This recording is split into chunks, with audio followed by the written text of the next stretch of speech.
many of you think I'm coming out today? Yeah. Everyone was contacting me saying there's something very dubious about your promo. I'd like to thank Wilde and mindX for inviting me to talk this evening. More importantly, though, I'd like to thank all of you for holding a safe space for me to be vulnerable today. And I'm going to take a seat because I want to show you my shoes. So, with a show of hands, how many women in 7 Seas would say that as soon as they put on a pair of high heels, they feel more confident, more sassy, more sexy, more powerful, more in control? Hands? Interesting, okay. And I can't actually see who's a man and who's a woman. So with a show of hands, how many women would say that as soon as they put on their favorite trainer, they feel more grounded, more authentic, more cute and core, you know, the kind of thing that you'd probably choose to wear on a date that's not really a date because you don't want to give the wrong impression? How many? Right. Okay, so I'd like to say that I deliberated on which bloody shoe to wear tonight for a week because I wanted to be comfortable, but I'd be lying. Despite all the inner work that I've been doing, I was worried how I would come across. And here we go, you know, the old inner voice that we all have. So I was standing in front of the mirror in a figure-hugging dress thinking, is this too much? Do I look too confident in heels? Am I too intimidating? Will I look better, more approachable in trainers? And I was on that same old path of I need to be accepted, I need to be validated, blah-de-blah-de-blah. And I basically came here tempted to dim my light. And that, A, is why I'm going to put my heels on, because I don't want to do that anymore. And B, the reason my speech is called Finding Me, I had to Google the tense, it's present continuous apparently. The reason it's called Finding Me is because it's a work in progress. You know, changing doesn't happen overnight. I'm by no means the best version of myself. The 40s have been an amazing revelation. And I'm nowhere near throwing away the key to my emotional home, and we all have one. But what I have found in recent months is that this growth journey that I'm on gets me so excited. I mean, I wake up every day and I'm like, wow, I'm excited because I know I'm going to learn something new today because I'm growing every day. And I sincerely hope that that journey never stops because we should all be growing on a daily basis. So, who am I? Identity. It's a loaded question. And I don't know if any of you have seen this before, but I thought I'd bring a bit of the marketing into the speech tonight. So when we're tasked with branding a project at work, a destination, as I'm sure people who are branding other products have to do as well, you have to do your workshops and get into the skin of the product you're about to launch because it needs a personality.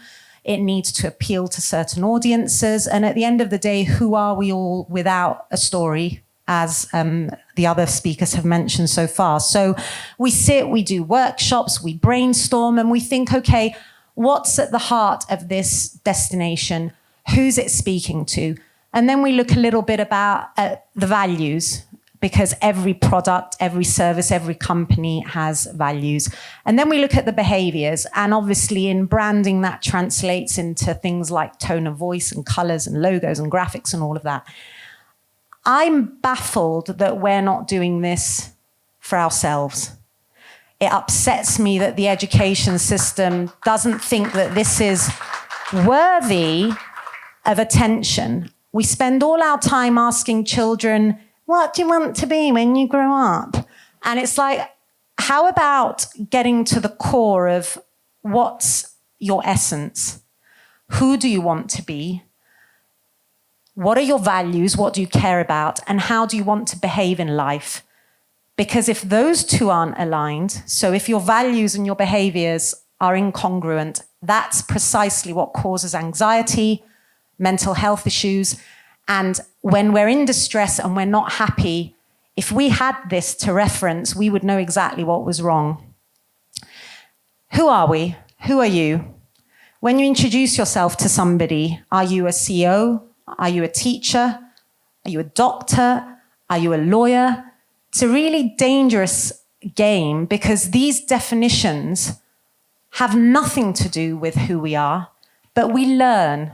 You know, this is learned behavior, it's habituation, and we take on an identity. You could say, I'm a mother, I'm a father, I'm a daughter. Even that's dangerous because we're so much more and everybody deserves their individuality. Who am I? If you flicked through, as Wilde so beautiful outlined, the things that I've done, my bio, my photos, you'd probably think, oh, she's got it all figured out. I was completely lost in my 30s. I did not have a clue who I was.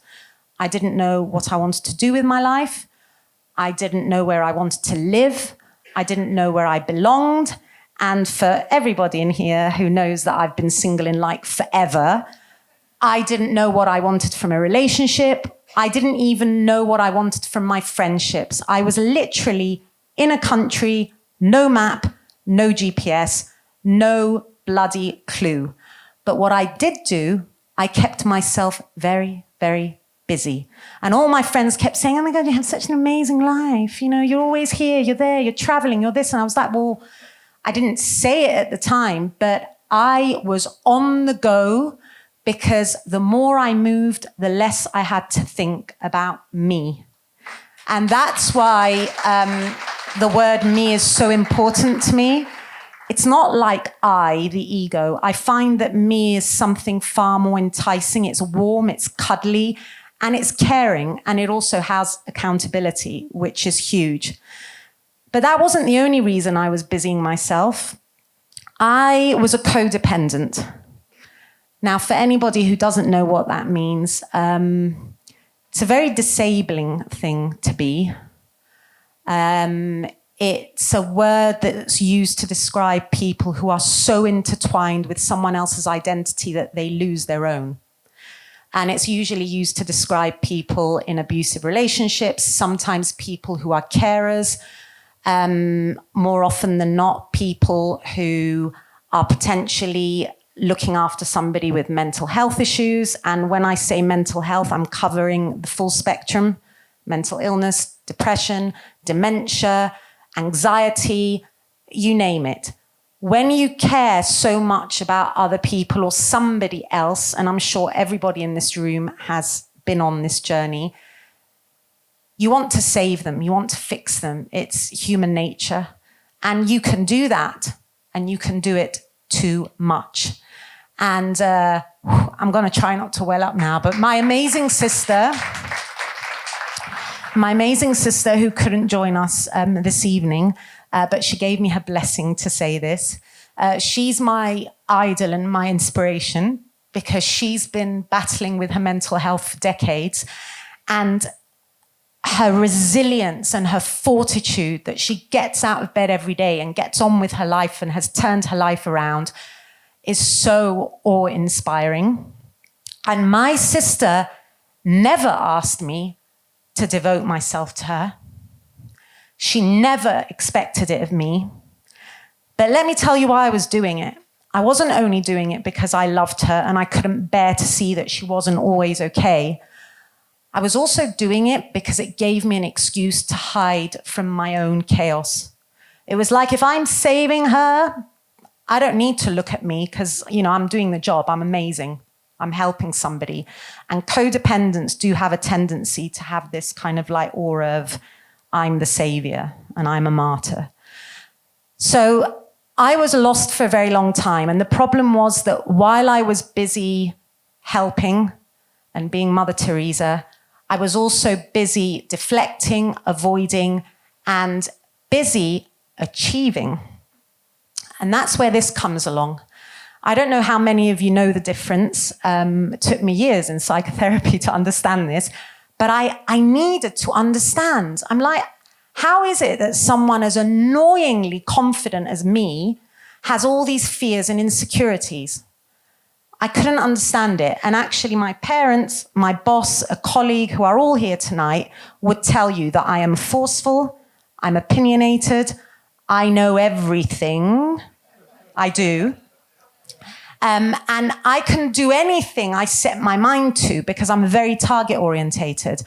But I need validation because I'm a people pleaser. So the result of that was that if I wasn't helping someone, if I wasn't saving someone, if I wasn't imposing my opinion on someone, who the hell was I? And that's where the lack of self-worth comes in. Because when you're so busy doing that, you think that that's where you derive your value. So suddenly you're like, oh, if I stop helping, if I stop saving, am I worth anything? Because that's your identity. And then two things happened that changed my life. And that's the journey that I really wanted to share with you tonight. 2016, I collapsed outside my office at Limassol Marina and I was bleeding. And I was like, well, okay, unless I'm the chosen one, this ain't a miscarriage. So I went off to the gynecologist and he sent me for blood tests. And I found out that I had a low FSH, a low AMH, didn't know what they were. And then I went to a fertility expert who said to me, you're 39, it's a no-brainer, freeze your eggs. And I did. Alvin, Simon and Theodore are in a freezer in Nicosia. And my little boys are going to stay there, very cheap child support. But the doctor said to me, they're not enough. You should probably do it again. And that was the first time in my life that I had to sit and talk with Sophia. It was the first time in my life that I was having an internal dialogue with myself about my dreams, my wants, my aspirations, and I had to think long and hard. Do I want to be a mother? Do I want to put my body through that again when I haven't even got a man on the horizon? He's lost his GPS and I don't know where he is, on some white horse somewhere. But I was determined to make a decision, and the decision was no. I do not want this enough. And I cannot tell you the clarity that came with that decision and that conversation with me. When I finally realized I was okay with not being a mum, I suddenly realized, finally, I can put a pin on my GPS. Because if I'm not stressing about having a child, that means I'm not stressing about meeting this idiot. And if I'm not stressing about meeting him, I can relax and focus on other things. And that's exactly what I did. And the second amazing thing that happened was COVID. And I feel really bad saying that. I know it was terrible for a lot of people, but the pandemic saved my life. What does an avoidant codependent do in a 70 square meter apartment on their own?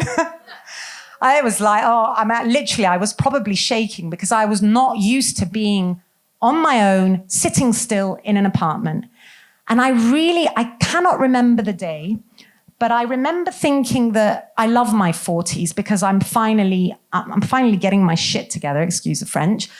And I thought, this journey that I've been on, other people could benefit from hearing this because it was lonely and it was scary and it was grueling doing all this IVF, blah. You can see me there in Giberunda in a hospital getting my stomach jabbed during a work trip. It wasn't fun, and it wasn't fun walking past maternity wards watching mothers with their babies when I was like, why am I here? Why am I on my own? What is this all about? So I decided I needed to find a brand name. And because everybody's been asking me, they still don't get it. Favorite age with your ovary stuck in the middle. Favoritage. But anyway, it didn't go down very well, obviously. But I got it trademarked. I spoke to a lawyer. I bought my domain name. I built a website. And in lockdown, I started blogging about my experience because I thought somebody can benefit from this. And why not? No one's reading it anyway. So what that did amazingly is that suddenly it gave me a little bit of a burst of energy. And I was like, oh, I'm enjoying this writing thing. Maybe I'll start reading a book. And then the next day I thought, you know what, maybe I'm going to send a text message and go for a walk by the beach. And the more I did, for me, the more empowered I felt by this sense of discipline and accountability. It was the first time that I thought I can actually change me if I put in the effort instead of running after other people. So I started cooking. I had only ever boiled an egg up until lockdown. I had never exercised in my life, and a very good classmate of ours told me about Couch to 5K, which was this app that gets you running incrementally. And I started running.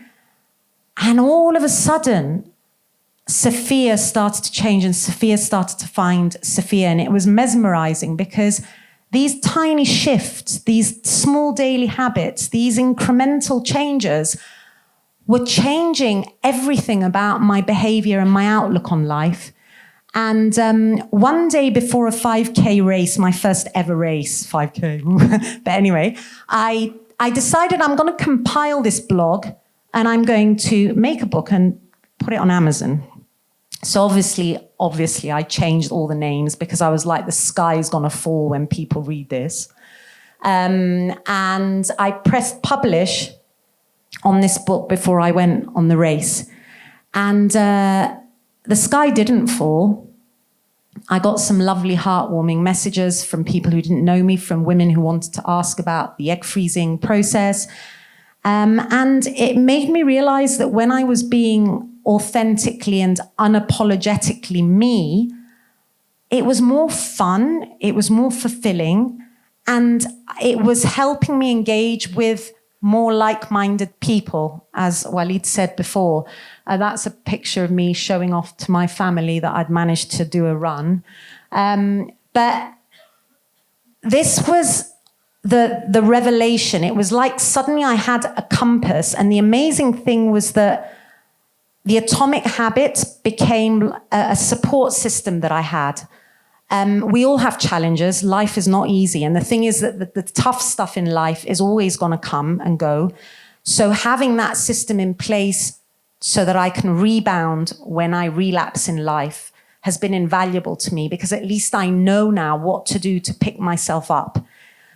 So amor fati, love of fate, is a phrase used to describe an attitude about life, that everything, even the bad stuff, happens for us and is absolutely necessary. Now, I'm not one of these people who believes in an old man with a white beard and a tunic sitting on a cloud mapping my life out for me. I'm not even so sure that I believe in sitting on your sofa chanting positive affirmations and waiting for the law of attraction manifestation to make your life happen. I know that there's work that you have to do behind that. What I do believe, though, is that you can find gratitude in everything that happens to you in your life. And everybody in here has had a battle behind closed doors. A lot of people are still battling things behind closed doors. And the important thing is how you deal with them. And it's all of that stuff. It's the avoiding, the deflecting that got me on this stage today. So there's definitely something about the work going on behind the scenes. The Wizard of Oz. So this was one of my favorite movies as a child. I think my parents were so sick of watching it, so sick of me playing this on a VHS back in the day. Isn't it amazing, though, the meaning behind this movie? And I never, ever even noticed until years later. But we're all on this journey. We're all on a yellow brick road. And we're all on a quest for this happiness. And we encounter witches along the way and tornadoes, when at the end of the day, everything we've been looking for is inside us. And all we have to do is give ourselves the time to peel those layers and reveal our truth. The two most important days of your life are the day you're born and the day you find out why. I'm here today sharing this story because this journey has made me realize that my values were totally incongruent with my behaviors. I have fixed my behaviors, and now I need to work on the essence and the purpose of who I am. And being here at mindX is the beginning of a new journey and a new chapter for me. And what I'd like to say to everybody is that we all deserve to live a life that's in accordance with our truth. And there is room for everybody in this world to be authentic. And how do we do that? By finding our me. Thank you. Yeah.